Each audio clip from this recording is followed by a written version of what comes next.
Tim, Traverse-Heeley, can I thank you very much for coming here and giving us your account of 50 years in public relations. My first question is, how did you get into it? Can you give us the circumstances, please? Well, I mean, my entry thing is apocryphal. I was with Special Forces in the Royal Marine, and we were working behind the German lines in northern on the Baltic Sea, and we were running out of ammunition and supplies, and there was a supply drop, which is always a dangerous operation because it gives away your position.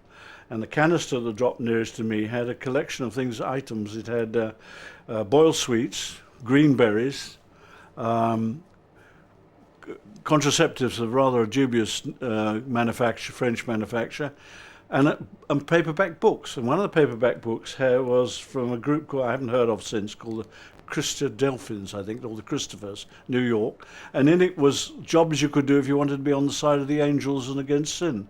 And one of those was public relations. I read it and put it in my pack. And a year later, when I came out of the service at the end of the war, I wondered what this thing was, and I took 2 rooms in Lincoln's Inn Fields amongst the lawyers, put a brass plate up with my name on it without any description, and went into the business of public relations. What was public relations like then, 50 years or so ago, immediately after the Second World War? Well, I got to know through, I think it's probably worthwhile mentioning some of the people that were around in those days. There were very few of us. And I've got here a little list of some of the early presidents of the Institute of Public Relations, which started in 1948. And very quickly after the war, because some of us knew each other from our wartime connections, because most of the people who went into public relations immediately after the war had either worked in the government service or had been with one of the services. And there was a knowledge of each other, and we began to talk together. And one of the great things, the whole definition of public relations was as varied as there were the people and the backgrounds they come in from. I mean, let's take some of the individuals. I mean, the first individual that was sort of daddy of public relations in the post-war period. I'm talking about post-World War II, obviously, which I suppose you could say was the beginning of the modernist period, was Sir Stephen Tallents, a very distinguished gentleman who had been, before the war, had been the Empire Marketing Board, the General Post Office and the BBC. And he had to be utterly convinced that there was any grouping at all of public relations people. And so to interest him in a professional development, it was quite a rather hard task. I have to say, once he was convinced, he was utterly convinced, and it was a great help. People like him of that quality. There was people like, after that, the next grouping man was Dick Foreman. Now, Foreman was he had an academic style. His office looked like Oxford Don's study, but he was the head of London Press Exchange, which was one of the old financial advertising agencies, and he ran the press department of them. There was people like Alan Hess, who was a very flamboyant character, smoked cigars that came out here, and he was a motor racing driver of some distinction, and became the public relations chief of the British Leyland of Austin Motor Company. There was people like Roger Wimbush. Roger Wimbush had been in the service, but had been prior war had been a chorus boy with the Noel Coward shows, and an expert, incidentally, on British railways. Knew the timetable of most of the railways. These were Renaissance men of a particular character. Then we had, of course, Lex Hornsby, who'd been publicity chief of a chain of retail stores and became the public relations chief of the Ministry of Labour. Lex, we had after that Buckmaster, the legendary Buckmaster, Colonel Buckmaster, who had headed up the French section of the Special Operations Executive. I mean, these were the sort of people that were interested. The next one was Alan Campbell Johnson. Alan Campbell Johnson, distinguished man, who'd been advisor to Lord Mountbatten in the Far East and also over the disintegration of India. But men of some distinction. And these people all were getting together, and of course one of the things we were doing was defining what public relations was all about. We had meetings in exotic places. I mean, the Cabinet Office one day and Dirty Dick's pub the next. And we spent hours and hours deep into the night discussing what we were doing and what we had in common. As you can imagine, there was distinctions between the so-called independent consultants and those that are associated with the advertising agencies, for instance. The government people didn't see much connection with the commercial people, with the corporate people. Then you had a very strong element coming from the National Association of Local Government Officers, who had an agenda of their own. For PR people getting together. They felt lost in Nalgo, the PR, the communications people, and saw a need for the whole craft being promoted, and that would be advantageous to them out in the countryside. So the Nalgo officers, two of them, people like Norman Rogers, took very great interest in getting together. And so there was this great distinction, what is public relations? I have to say that the original definition of public relations that emerged came out as a result of very heated discussions, and that, as you know, refers to mutual understanding and trust as being the basis, and we didn't understand what reputation meant. The interesting thing is, I think, also a number of the advertising people, the leaders of the advertising agencies, had joined in the war effort as advisors to various ministries.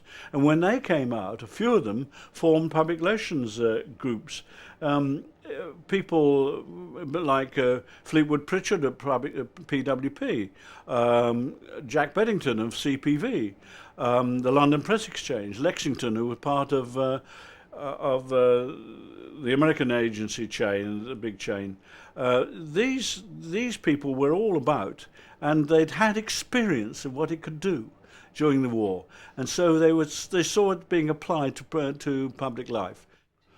Well, I think the word propaganda sort of began to be dropped. It had pejorative elements in it, connotations. I think most of it there was this interesting aspect, because you had government servants and the people who come out of the service side.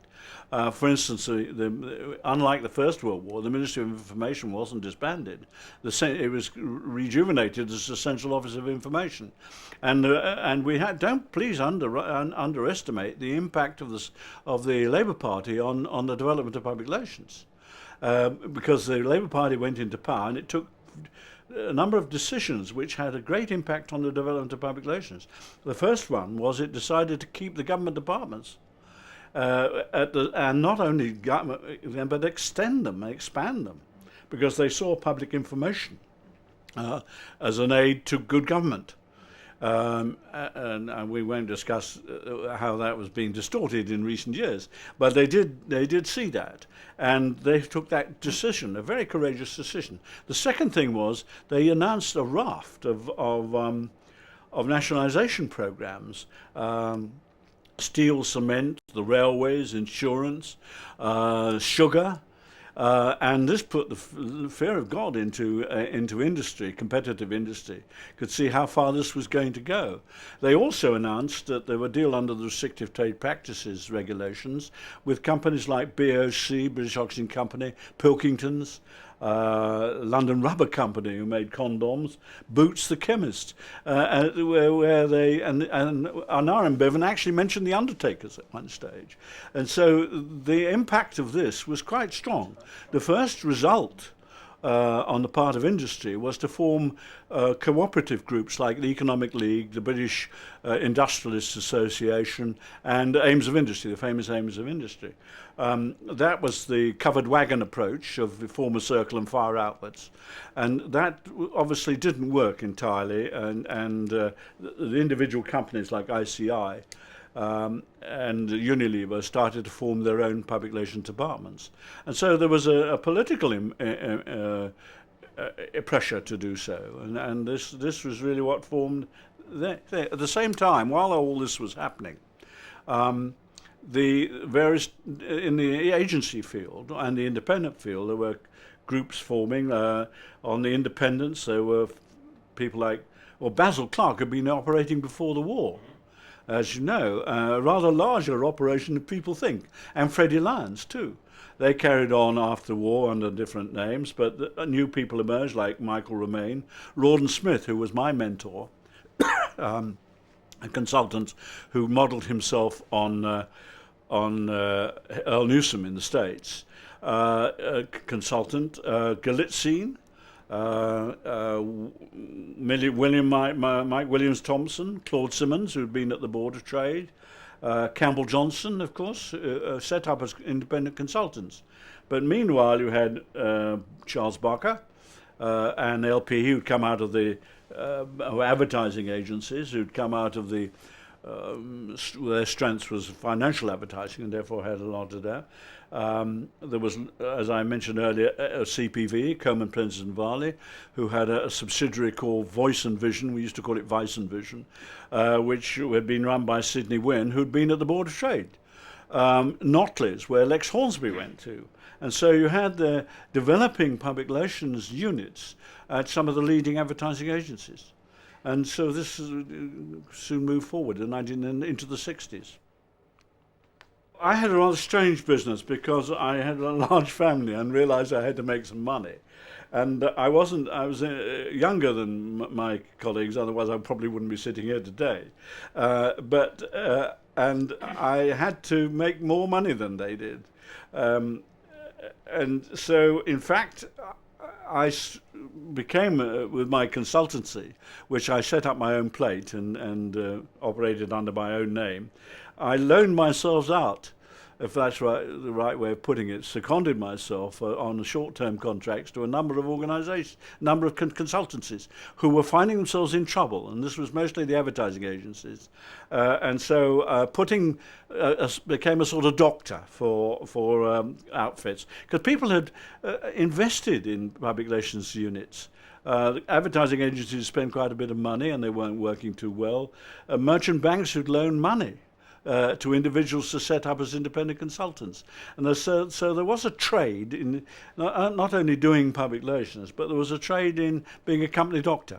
And I rather specialised in that. Later with my partner of 25 years, who was Dennis Lyons, who became Lord Lyons, who was advisor to Harold Wilson. But the nature of clients were different then.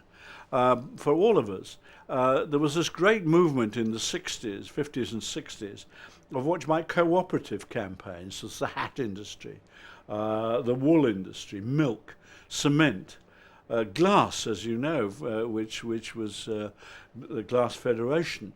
And these were cooperative campaigns, and it was a vogue. So having what you might now call front organisations, such as the Glass Information Bureau or something, which was really Pilkington's, was part of the scenery of that period. So that was happening. Meanwhile, of course, the Institute of Public Relations was growing. And I mean, when I first went to the first conference of the Institute of Public Relations, which was in Hastings, there were 25 people there, including wives. And so, but it steadily grew, and more people were attracted to it. And not only attracted to it, but we discovered they were working, because a lot of people were working in isolation. There was only this small group of us who knew each other immediately after the war. But slowly and surely this emerged.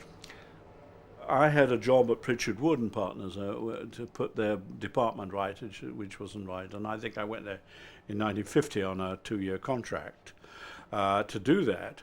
And when I left, we had a department which consisted of about 35 people, if not more. We had a press room, which incidentally is the only one before or since it had an arrangement with the NUJ. They defined a public relations officer as one who was dealing with the public 51% of their time, and as press officer as somebody who was dealing with 51% of their time with the media. And where we had a press room, which was all of them sitting in one room, and that had an editor, a news editor, a picture editor, a TV and radio editor, and press officers. And it ran a news agency service. Monday was women's feature, Tuesday was automotive, Thursday was scientific, whatever it was. And it was operating as a as a dedicated news agency on the clients, on the affairs of the various clients. Now, in addition to that department, which was the media, it had for the first agency ever to have a public affairs department. We had the Tory student president of the Oxford Conservative Association, who became Sir Dennis Walters recently, and he's still alive actually, and for public affairs with a couple of young ladies assisting him, who both now run parliamentary consultancies. And there was a public affairs unit. There was a special events unit, which ran special events. Anything that had to be done, it was specialised. And then just to finalise it, we had a product publicity department. The product publicity department, which did what people would call marketing communications, must have been made up of about 10 people, mostly ladies. And we had a home economist network around the country of freelancers, home economists, I think which numbered 30. So, I mean, it was, but you can see it was dedicated and it was functional. It wasn't nowadays like I have an account director and account assistant. There were account directors, but in fact they had this backup of specialists. So you had on a client affairs you would have an account director, maybe an assistant. You'd have a press officer, a special events man, a public affairs unit, somebody, and some of them. So you had a group working who were specialists. That's not been repeated since. I think clients, apart from those who were politically under siege, I think most of those who came to the agencies and the consultancies in the early stages wanted publicity. For products? For products or for themselves. Because, I mean, you had this heavy connection from the city where they realised that just doing the annual figures wasn't going to be sufficient. There was more corporate information, new contracts. You see, front news in those days were new contracts, jobs, all sorts of things on a country that was recovering economic survival. And clients like the Anglo-American Productivity Council, the Federation of British Industries, and things like this. So there were general stories, but I have to say that most people came because they wanted their face in the paper. Well, when you gave them their face in the paper, that satisfied them for a period of time, like, shall we say, the British Trawler Federation. But then they wanted to be loved, and then you had to say to them, well, if you want to be loved, you've got to do some things. And if you want to do things, you've got to do the right sort of things. And so the programs changed or extended from product publicity. And I think we had a more Catholic approach to what public relations was than it is today. Where marketing communications has taken preeminent role here at the present time, in my view. I made 19 crossings on the old Queen Mary and Queen Elizabeth to the States, mostly to America, but also to New York, mostly also to Washington and Chicago. And I met most of the pioneers like Carl Bayer. I met Bernays. I didn't actually get on with Bernays all that well, but I met Bernays on 2 or 3 occasions. I was more influenced by Earl Newsom, who had a consultancy there in a brownstone in New York, who had clients like Ford Motor Company and UNRWA, the United Nations Relief Organization, and things like that. And he was a consultant who had a very high caliber of account director, who he hired and said, if he's any good, the client will want to take him on board. And that was his whole approach towards it, but they'll still have me as a consultant if I'm any good. And so he had this different style. It was one that I believe. I also envied his office, because his office was in the brownstone in the 70s in New York, and he had his main drawing room was his office, and you went up a sort of one of these staircases, a spiral staircase behind his head, and going to the major offices. I envied this tremendously and tried to repeat it in the UK. But no, there were people like that, and they influenced me. And I met a man called Arthur Page. They're from the Page Society now, which is the preeminent society in America. And if I may be allowed just to say that I'm the only foreign member of the Page Society, and in their Hall of Fame. Which is a great honour to me, and one that I looked on. Arthur Page had been public relations man of the Bell Company and AT&T, and there's a thing called the Page Principles, which any student should really look up. But their influence was one of size and scope, I think. They had more experience than we did. But they weren't any different. They weren't doing any different things. We were doing the same sort of things on a smaller scale. I have to say that if there was a distinction, they were more used to dealing with the media than we were. Because the mass media and the press in the States assumed tremendous political and other proportions, and right the way across the States, whereas the British approach was more of public affairs approach. We were much concerned with it being the deuxième bureau, the deuxième chambre, behind the chairman or behind the president or behind somebody else. Our whole approach was much more politically mature than theirs, and so to that extent they had more experience of media than we did, mass media particularly, and they were keen on this. But the interesting thing is the Americans were never international. We Brits, together with the Dutch, were the mainspring in the whole international movement. The International Public Relations Association was formed in London. And there were meetings in windmills in the Holland, and this was extended to the Norwegians. I went to Scandinavia about 5 or 6 times. It was interesting that we had long talks with German public relations officers, but came to the conclusion that it was too early for them to form an association because it was too reminiscent of Goebbels, and so we left them for a little bit longer. The Swedes were very keen to join, but of course couldn't find a word in Swedish for public relations. And the word reklamchef, which meant a publicity chief, wasn't sufficient, and press chef wasn't exactly right. So they had to adopt the Anglo-Saxon word, much against their will. But slowly but surely, the international movement extended. But the Brits, and to some extent the Dutch, but the Brits had a great influence on this, because the headquarters of the International Public Relations Association was in London, and in London for 20 years. And the first president of it was Sir Tom Five Clark, a great friend of mine, who had been at number 10 Downing Street and was head of the Central Office of Information, and much revered internationally. And he, of course, knew his opposite numbers in most of the countries. And so we had a profound influence on that. Now, the interesting thing was the Americans were very suspicious of this. And they would not have anything to do with it, because they didn't actually believe that anybody outside America could actually be doing public relations. And they slowly sent over emissaries to suss us out. And eventually a man called Bob Bliss was sent over. Well, 2 came. There was Ed Lipscomb, who'd been head of the Cotton Council PR, whose budget for cotton PR was about the size of our general national product, and enormous experience. A man called Bob Bliss. Bob Bliss was the president, the working president, the executive president of the Public Relations Society of America, and he was sent to suss us out, and they grudgingly moved from being suspicion to being very, very keen on it. But they weren't sure of us at the beginning, and it took them some time. They weren't sure about UK PR or about the international. Well, they weren't. Us, UK PR and the international movement, and so on. Tim, my third question is, what do you think of public relations today? How is it going? Gosh, I think I'm disillusioned. To some extent, it was inevitable, and as an old man, I look back and think, am I being an oldie and saying this?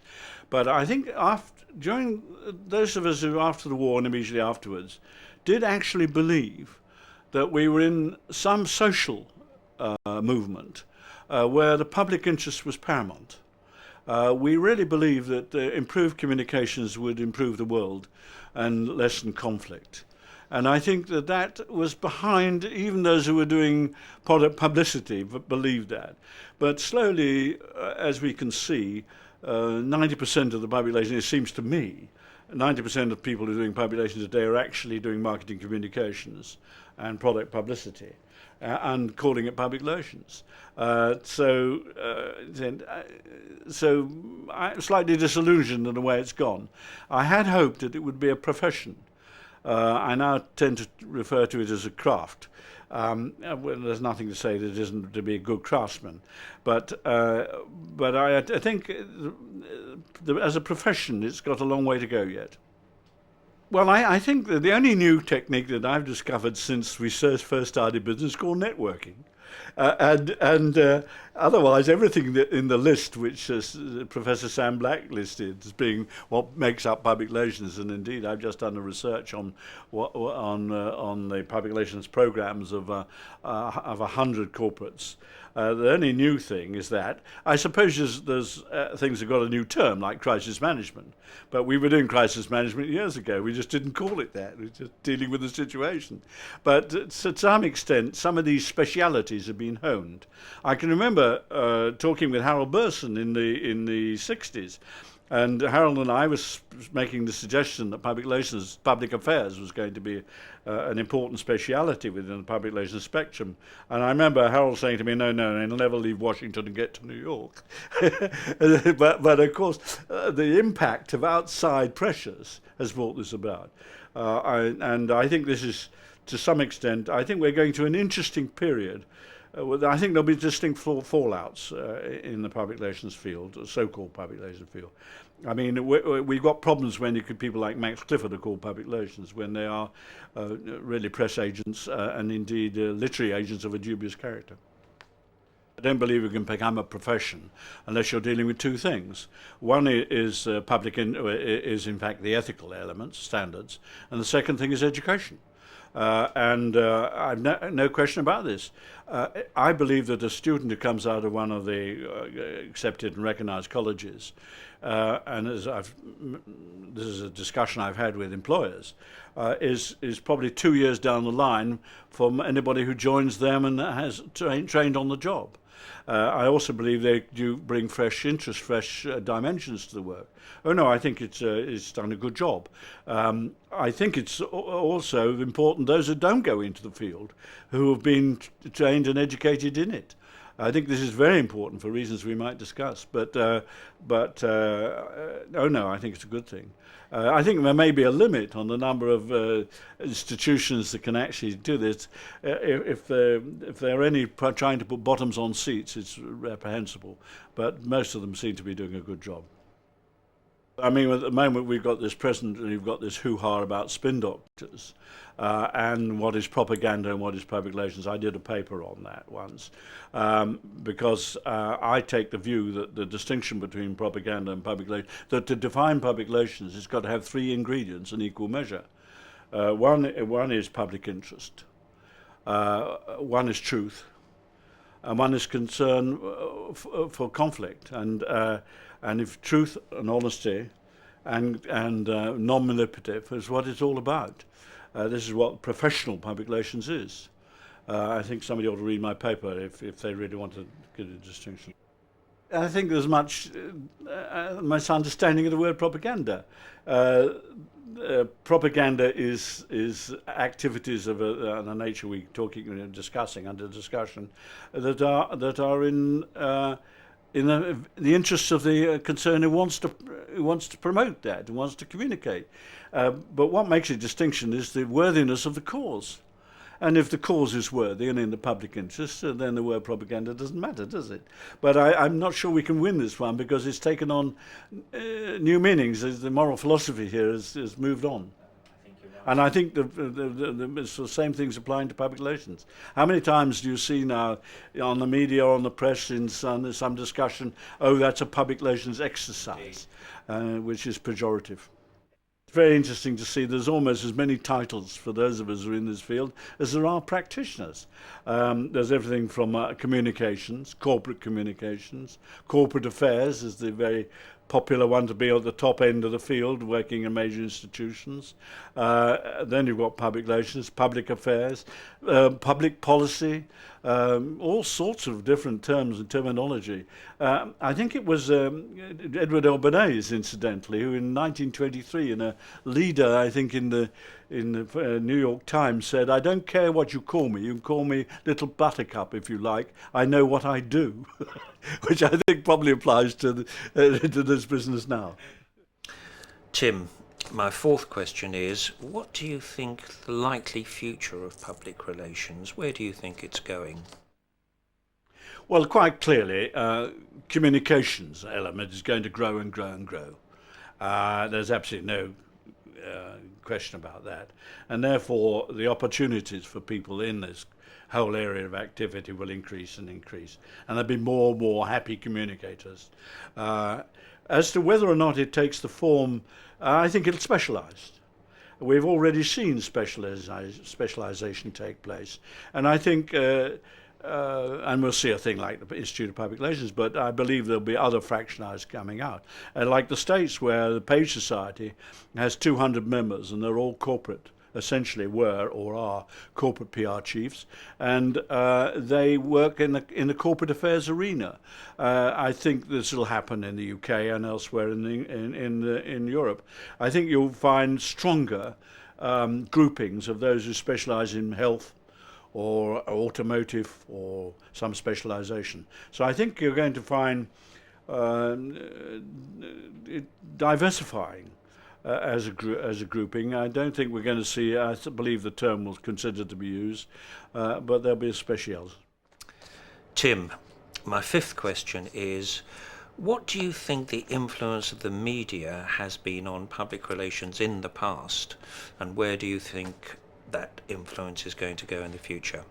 Well, they need us and we need them. I remember being invited by the Guild of Newspaper Editors, I think in 1952, to speak to their annual conference in Malvern, and they said I could only speak to them if I accepted their title of the speech, which was free editorial publicity.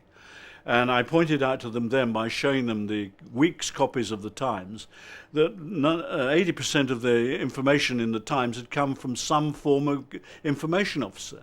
And therefore they had to cope with that, and that it wasn't free because they had to deal with it. And if they weren't dealing with it on their desks, they were dealing with it in the costs of actually news gathering. And so, I mean, we all know that do we not? That probably the journalists who are most vociferous in attacking public relations are generally those that are using it more than anybody else to pay, particularly spin doctors, where they're doing private deals. Now, I think this will relationship with the media will always be a sort of hands-off type, and as they should be, because they've got different responsibilities. Tension. Yeah, tension. They've got a different thing. Having said that, I think on a working level, it's just increase and increase and increase. One of the problems about that, journalists feel themselves under siege. That's why they're so thing. I mean, it has been forecast that in a decade there'll be more journalists working in the communications area than in mainstream journalism. And they see this and see this happening. And they also see, of course, journalists, the power of the paper coming up, of the medium, but the power of the individual journalist is receding. The last word will go on my tomb, and that's he never owned a Ford. And you never worked for them? No, I actually did work for them. Yeah, I did work.